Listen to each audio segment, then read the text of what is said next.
Hello दोस्तों, नमस्कार। स्वागत है आपका हमारे YouTube channel new education guide के अंदर। तो दोस्तों, हम चर्चा करेंगे असिस्टेंट प्रोफेसर भर्ती 2024। यानी असिस्टेंट प्रोफेसर की भर्ती है जो आपकी आने वाली है। जस्ट आज मैंने उसके ऊपर एक वीडियो बनाई थी। उसके अंदर टोटल आपकी पोस्ट कितनी है वो हम डिस्कस कर ली है। वीडियो बना रखी है, वो आपको डिस्क्रिप्शन में मिल जाएगी, आई बटन में भी डाल दूंगा मैं, वो आप देख सकते हैं। इसमें भी हम चर्चा कर लेंगे। उसमें मैंने कंप्लीट वो चर्चा कर रखी है। भर्ती कब तक आपकी आएगी उसके अंदर भी चर्चा कर रखी है। इसमें भी थोड़ा हम चर्चा कर लेंगे। क्या सभी विषयों के पद आएंगे वो भी हम इसके अंदर डिस्कस करेंगे, उसमें भी हमने कर रखा है। उसके बाद में मेन क्या है कि क्या आयु में छूट मिलेगी। मेन चीज़ ये है कि एज के अंदर छूट मिलने वाली है या नहीं मिलने वाली, वो इम्पोर्टेंट है। उसके ऊपर हम इस वीडियो में चर्चा करेंगे। और एक शैक्षणिक योग्यता क्या होगी, यानी कौन कैंडिडेट अप्लाई कर सकता है। तो बहुत ही इंपॉर्टेंट वीडियो रहने वाले हैं दोस्तों। वीडियो को ज़्यादा से ज़्यादा शेयर करें, अच्छी लगे तो वीडियो को लाइक करें, चैनल को सब्सक्राइब करके घंटी के निशान को दबा लें ताकि जितनी वीडियो डले उन सभी का नोटिफिकेशन आप तक पहुंचता रहे। तो दोस्तों, अब इस चर्चा करते हैं बारी बारी से। सबसे पहले तो जो असिस्टेंट प्रोफेसर की जो भर्ती है उसके अंदर टोटल पोस्ट कितनी है तो वो मैंने उस वीडियो में बता दी। उसमें कंप्लीट जानकारी दे रखी है। वो उसका आई बटन में डाल दूंगा, डिस्क्रिप्शन में डाल दूंगा, अच्छी प्रकार से आप उसको देख लेना। उससे पहले भी मैंने कई असिस्टेंट प्रोफेसर की भर्ती की बना रखे हैं एचपीएससी से रिलेटेड, वो आप देख लेना, वो आपको मिल जाएंगे। ठीक है, इसके डिस्क्रिप्शन में मिल जाएंगे और एक आध आई बटन में भी डाल दूंगा। उसके बाद में अभी इसमें भी थोड़ी बहुत चर्चा कर लेते हैं। जो टोटल पोस्ट हैं तो वो मैंने उसके अंदर बताई थी कि 2424 पोस्ट लिख रखी है भाई। ठीक है, 2424 पोस्ट आपके आने वाले हैं। तो लगभग समथिंग 2500 तक ये जो आपकी इतनी 2424 या 2500 तक पोस्ट आ सकते हैं। इससे ज़्यादा चांसेस आपके कम ही हैं, क्योंकि पहले भी पीजीटी की भी आई हैं या फिर और टीजीटी की आई हैं। तो लगभग जो न्यूज़पेपर में पहले घूमती हैं ना, तो लगभग वही पोस्ट आती हैं। ठीक है, और ये जो 2424 पोस्ट हैं, 2500 पोस्ट हैं, ये हम जो आप ये 6 मार्च को, सॉरी 6 मार्च को हम गए थे, पंचकूला इकट्ठे हुए थे। उस टाइम पे भी हमें नोटिफिकेशन के अंदर जो पता चला था कि हमारे CS ऑफिस के पास में भेज रखे हैं हमने नोटिफिकेशन। तो उस टाइम पे भी हमने देखा था। उस टाइम पे वो बोल रहे थे कि लगभग 2400 के आसपास है, 2500 के आसपास है जो आपकी है वैकेंसी आने वाले हैं। तो यही वैकेंसी आपके आने वाले हैं। लगभग चांसेस इतने हैं, कुछ बढ़ने के चांसेस बहुत ही कम हैं। इतनी वैकेंसी आएंगी क्योंकि आपने एफर्ट बहुत ही कम किया। ठीक है, अगर आप कोशिश करते, घर से निकलते अगर कोशिश करते, तो आपके जो कुछ चांसेस थे कि लगभग 3 से 3,500 के पास आ सकती थी। अभी तो ये हो गया कि उठ के मुंह में जीरा।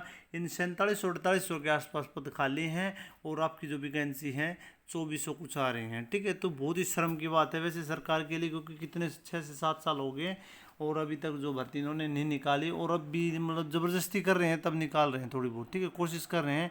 लेकिन अगर आप एफर्ट करते हैं, थोड़ी कोशिश करते हैं ना, तो आपकी अच्छी वैकेंसी आ सकती है। तो और इससे पहले भी आ सकती है अगर आप कोशिश करें, क्योंकि आपने कोशिश किसी ने नहीं की।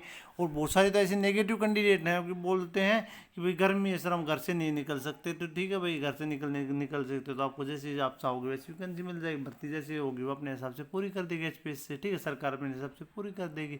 उसके बाद में ऐसे नेगेटिव कि सर आएंगी नहीं, आएंगी भाई 100% आने के चांसेज हैं, पूरी 100% है आएंगी, क्योंकि इलेक्शन का टाइम है तो आपकी भर्ती जरूर आएगी। ठीक है, जो नेगेटिव हैं वो भी नेगेटिव रहेंगे, उनका कुछ नहीं हो सकता। कई बार देखा कि आज भी एक कमेंट आया हुआ है सर नहीं आएंगी। ठीक है भाई, नहीं आएंगे, आप आराम से बैठे रहना, कोई दिक्कत नहीं। आ जाएंगे तो पेपर हो जाएगा, एग्जाम हो जाएगा। असिस्टेंट प्रोफेसर जिनको लगना है वो अपनी तैयारी कर रहे हैं, वो लग जाएंगे। आप आराम से बैठे रहना। आप नेगेटिव हैं, नेगेटिव बैठे रहना। ठीक है, आप पॉजिटिव सोचो, आप कुछ करो और आप ये सोचो कि आएंगी। ठीक है, और आएंगी। ठीक है, आप अपनी तैयारी जारी रखें, आपका सिलेक्शन हो जाएगा। आप नेगेटिव मत सोचो। ठीक है, दूसरा, भर्ती कब तक आएगी तो भर्ती मैं आपको बता देता हूँ। पूरे चांसेस हैं कि जुलाई के अंदर आ जाएगी। ठीक है, 15 जुलाई तक या लास्ट, मैक्सिमम जुलाई के लास्ट लास्ट वैसे करेंगे नहीं तो लगभग जुलाई के अंदर आ जाएगी। 1 महीने का प्रोसेस लगभग जो फार्म भरने का इनका है, 20 दिन का, 25 दिन का, 1 महीने का। तो जुलाई 15 से लेकर आप अगस्त 15 तक लगाए चलो। और उसके बाद में 15 सितंबर के बाद में आचार संहिता लग जाएगी। तो उसके बाद में जो है सितंबर के लास्ट तक या अक्टूबर के अंदर आपके जो विधानसभा इलेक्शन होंगे तब तक एग्ज़ाम, आपका एक एग्ज़ाम जरूर लेने की कोशिश करेंगे। ठीक है, क्योंकि कल परसों कुछ कैंडिडेट मिले थे तो बोल रहे हैं कि भाई एग्ज़ाम में एक एग्ज़ाम लेके और इंटू प्रोसेस करवा के, और शायद उसके साथ में हरियाणा जीके जो इम्पोर्टेंट है, क्योंकि बाहर वाले स्टेट वाले कैंडिडेट हैं ज़्यादा फ़ायदा उठा लेते हैं। तो एक सब्जेक्ट जो एक एग्ज़ाम है हरियाणा जीके का रखा जाए। मैंने इसके लिए पहले भी एक वीडियो बनाई थी कि मांग उठा कि हम आप मांग नहीं उठाते। अगर आप मांग उठाते हैं तो, क्योंकि बहुत सारे स्टेट हैं, बहुत सारे नहीं सभी स्टेट हैं जिसके अंदर जो उनकी जीके का जो है अलग से जो पेपर लिया जाता है। अभी एमपी के अंदर हुआ था, एमपी के अंदर अलग जीके का वो लिया है। राजस्थान के अंदर लिया जाता है। बिहार है, कहीं पे जाके देखो आप अलग से अपनी स्टेट जीके का जो एग्जाम लेते हैं, लेकिन आपने कोशिश नहीं की। ठीक है, तो अगर आप कोशिश करते हैं तो एक एग्जाम अभी भी आप कोशिश कर सकते हैं, क्योंकि जब तक वैकेंसी आ सकती हैं तो आपकी बढ़ने के चांसेस तो बहुत कम है। लेकिन आप कोशिश करें तो कुछ हो सकता है, थोड़ा बहुत चेंजमेंट तो होना चाहे तो कर सकते हैं सरकार अगर चाहे तो। ठीक है, बहुत कुछ भी हो सकता है। अभी एक दिन में अगर ये कोर्ट खुलवा के रात को अगर ये एग्जाम ले सकते हैं तो बहुत कुछ हो सकता है, अगर आप कोशिश करें, एफर्ट करेंगे तो। ठीक है, तो 15 तक आपके आने के लिए बोल रहे हैं। कैसे भी विषयों के पद आएंगे, विषयों के आएंगे लगभग 37-38 विषय आपके आने वाले हैं, लगभग। ठीक है, तो हमने उस दिन भी पूछा था, वहाँ पे बताया था कि 2400 कुछ वैकेंसी आने वाली हैं और 37 से 38 पद हैं उसके आपके सब्जेक्ट, सॉरी 37 से 38 सब्जेक्ट आपके यहाँ पे आने वाले हैं, उनकी वैकेंसी आने वाली है। और जो आपके साइंस वाले सब्जेक्ट हैं भाई, उनकी वैकेंसी कम ही आएंगे। ठीक है, अब की बार उनकी वैकेंसी बहुत सारी कम कर रखी है, हो सकता है एडमिशन कम हुए या कुछ भी, लेकिन वैसे वैकेंसी तो बहुत सारी खाली हैं, तो उनकी वैकेंसी कम आने के लिए बोल रखी है। ठीक है, उस दिन भी वो जो उन्होंने नोटिफिकेशन देखा, वो कैंडिडेट जो अंदर गए थे उन्होंने देखा तो उन्होंने वो उसमें बता रखा था कि जो साइंस वाले कैंडिडेट हैं उनकी वैकेंसी कम ही है भाई। ठीक है, क्या आयु में छूट मिलेगी और शैक्षणिक योग्यता क्या रहेगी, तो इसके ऊपर पहले हम चर्चा कर लेते हैं कि शैक्षणिक योग्यता क्या रहेगी, फिर हम देखेंगे कि आयु में छूट मिलेगी या नहीं मिलेगी, वो देख लेते हैं। पहले शैक्षणिक योग्यता क्या रहने वाली इसके अंदर। तो दोस्तों शैक्षणिक योग्यता क्या रहने वाली है, वो रहने वाली है हरियाणा में सहायक प्रोफेसर कैडर, कॉलेज कैडर के लिए अब 4 में से 2 परीक्षाओं में 50% अंक जरूरी है। ठीक है, ये मैंने पहले वीडियो बनाई, ये पहले बार, लेकिन अभी जो इसका ये चेंजमेंट जो किया गया था अब की बार, वो वाला नोटिस है जो न्यूज़पेपर के अंदर आया था। पहले भी इसकी वीडियो बना रखी है, अभी एक बार मैं आपको फिर बता देता हूँ क्या ज़रूरी है। ठीक है, और यही लगभग है, यही आने वाली है, कुछ चेंजमेंट होने वाला नहीं है। जो पहले क्वालिफिकेशन वो कुछ थी, अभी जो चेंजमेंट किया गया है तो संशोधित किया गया, तो उस टाइम पे जो शिक्षा मंत्री हैं उनके द्वारा बताया गया था। तो ये क्या है इसके अंदर वो देख लेते हैं। नियम में संशोधन करने के बाद में जो क्या दे रखा है इसके अंदर, गुड एकेडमिक रिकॉर्ड, ये हुए हैं नियम संशोधित। तो गुड एकेडमिक रिकॉर्ड के अनुसार संबंधित प्रासंगिक संबंधित विषय जैसे कि राज्य सरकार द्वारा अधिसूचित किया गया है में 55% अंकों, ठीक है, जो आपका सब्जेक्ट है उसके अंदर 55% अंकों, या जहाँ बिग्रेडिंग प्रणाली का पालन किया गया है, जहाँ वहाँ पॉइंट स्केल में समकक्ष ग्रेड के साथ मास्टर डिग्री के साथ अच्छा एकेडमिक रिकॉर्ड समय समय पर किसी भारतीय विश्वविद्यालय से या किसी मान्यता प्राप्त विश्वविद्यालय से समकक्ष डिग्री पहले ग्रेड के स्केल के थे, मगर अब है आपका ग्रेड बराबर कर दिए गए हैं। पहले ग्रेडिंग सिस्टम था, अब थोड़ा बराबर कर दिएगा। ठीक है, तो 55% के साथ में आपकी मास्टर डिग्री होनी चाहिए। उसके साथ में क्या लिख रखा है कि न्यूनतम 55% या 2 परीक्षाओं में आपके, ठीक है, या तो न्यूनतम फीसदी आपके 55%, उसके साथ साथ में या 2 परीक्षाओं में आपके, ठीक है, 50% अंक आपके होने चाहिए। अंक कौन से, अब 10वीं या समकक्ष परीक्षा में मास्टर डिग्री तक की 4 परीक्षाओं, यानी अब 10वीं से लेकर आपकी समकक्ष परीक्षा से, ठीक है, यानी 10वीं से लेकर आपकी जो मास्टर डिग्री तक, ठीक है, 10वीं 12वीं आपकी ग्रेजुएशन और पोस्ट ग्रेजुएशन, ठीक है, 4 परीक्षाओं के अंदर आपकी में मास्टर डिग्री तक की 4 परीक्षाओं 10वीं 10+2 ग्रेजुएशन और पोस्ट ग्रेजुएशन में से औसतम आपका 55% अंक, या किसी यानी 4 परीक्षाओं में से किसी 2 के अंदर आपके 55%, या 2 अलग अलग परीक्षाओं में से कम आपके 50% अंक हों, वो अंक जरूरी है भाई। ठीक है, या तो 2 के अंदर आपके 55%, या 2 अलग अलग परीक्षाओं में आपके 50% अंक जरूरी हैं।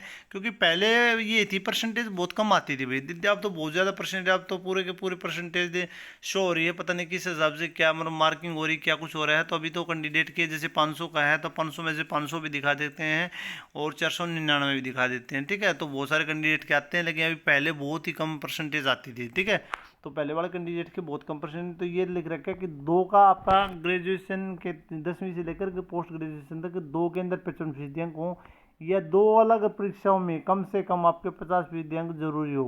ठीक है, इन 2 परीक्षा में कम से कम आपके 50% हो। पहले 3 पहले 10वीं से ग्रेजुएशन तक की 3 परीक्षाओं में औसतन 55 अंक माने जाते थे, ठीक है, जरूरी थे, पहले 3 के थे भाई, ठीक है, गुड एकेडमिक रिकॉर्ड में 3 के थे।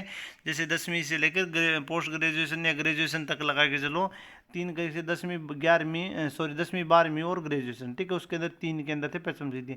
अभी 2 के अंदर अगर आपके मिला के 55% अंक हैं, या 2 के अंदर अलग अलग 50% हैं, तो आप इसके अंदर फॉर्म भर सकते हैं भाई, ठीक है।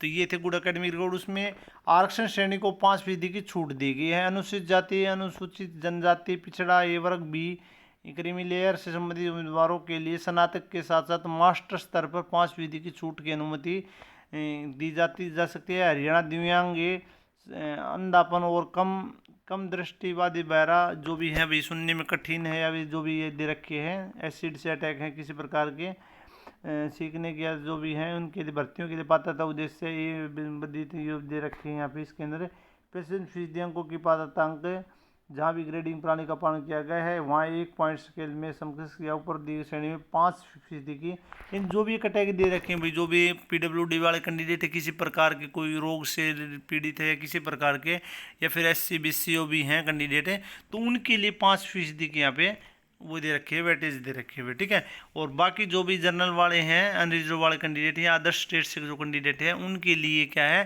कि आपके मास्टर डिग्री के अंदर 55% या फिर आपके किसी 2 सब्जेक्ट के अंदर ग्रेजुएशन से 10वीं से लेकर पोस्ट ग्रेजुएशन किसी 2 सब्जेक्ट के अंदर आपके अगर 55% अगर मार्क्स बनते हैं तो आप इसके अंदर अप्लाई कर सकते हैं। या फिर 2 अलग अलग सब्जेक्ट के परीक्षाओं के अंदर अगर 50-50 अंक हैं, 50-50% हैं, तो आप इसके अंदर अप्लाई कर सकते हैं। मेन चीज़ ये होगी कि मास्टर डिग्री के अंदर अगर आपके 55% हैं, या किसी 2 के अंदर मिला के, ठीक है, 4 जो आपकी परीक्षाएं बनती हैं उसके अंदर आपके कितने होने चाहिए, 55, 2 को मिला के, या फिर अलग अलग के अंदर आपके 2 के अंदर 50-50% हैं, तो आप इसके अंदर अप्लाई कर सकते हैं। रिजर्वेशन वालों को 5% का यहाँ पे छूट दी जाएगी भी, ठीक है।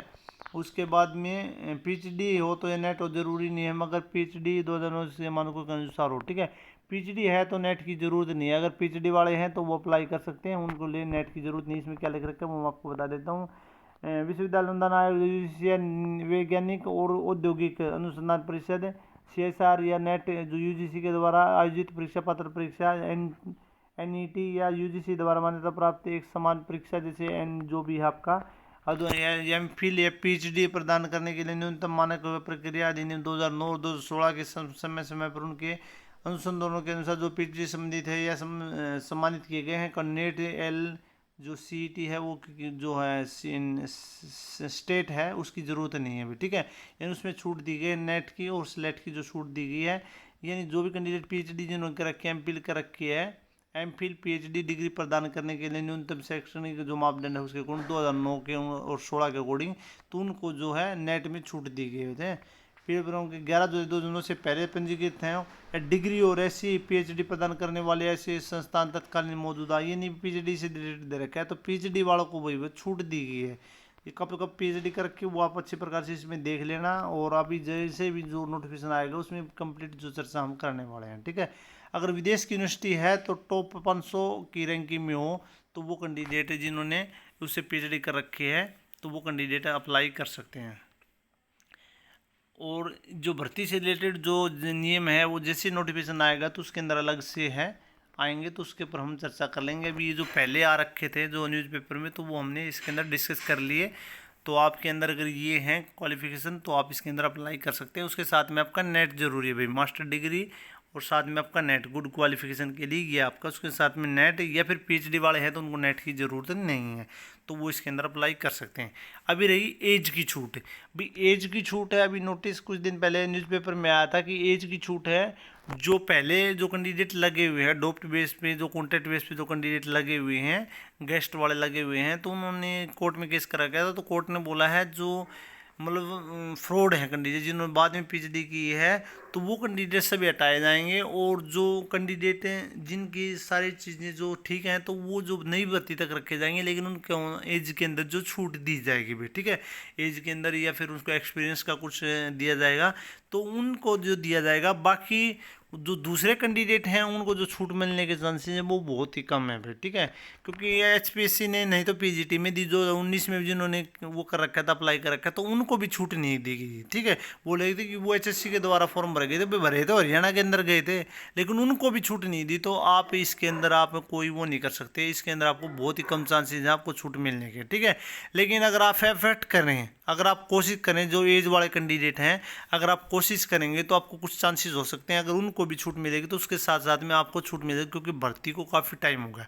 लेकिन वैसे अगर वो करेंगे तो आपको बहुत ही कम चांस है, मेरे हिसाब से बता रहा हूँ मैं, ठीक है।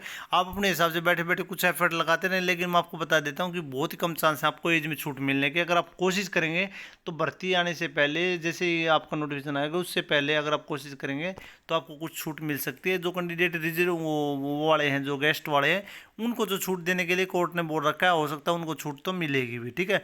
बाकी कैंडिडेट को जो भी ओवरेज हो चुके हैं उनको छूट मिलने के चांसेस बहुत ही कम है, क्योंकि एचपीएससी ने तो पीजीटी में दी है और आज तक हरियाणा में किसी भर्ती में नहीं दिया है। ओनली पुलिस वाली और इन भर्तियों में देते हैं, बाकी किसी में आज तक छूट नहीं दे रहा है, कितने दिन हो गए हो, ठीक है। तो आप कोशिश करेंगे तो आपके चांसेस कुछ बढ़ सकते हैं, आपको मिलने के चांसेस हो सकते हैं, 2-3 साल की आपको छूट मिल सकती है। तो ये थी आज की लेटेस्ट अपडेट। अगर किसी प्रकार का आपको कन्फ्यूजन है तो आप कमेंट करके पूछ सकते हैं।